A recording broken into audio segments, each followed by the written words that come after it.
Let's add some KPI indicators in Excel. These are a great way to view the progress at a quick glance. So the first thing we want to do is go ahead and highlight our data where we want to add these.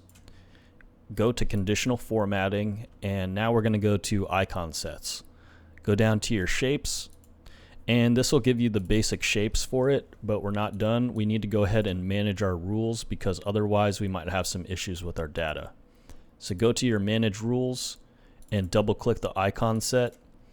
In here, what you can do is go ahead and modify your values. Instead of the percentages, change this to number because otherwise it might have the miscalculations.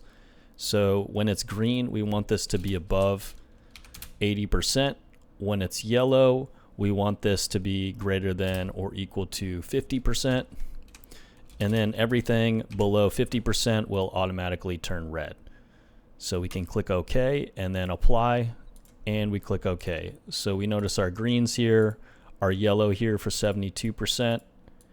One last thing, if you want to go ahead and remove these percentages and only have the traffic light indicators as a clean visual, you can go back into your manage set rule and check show icon only. And this will only have the icon here, and it removes the percentages.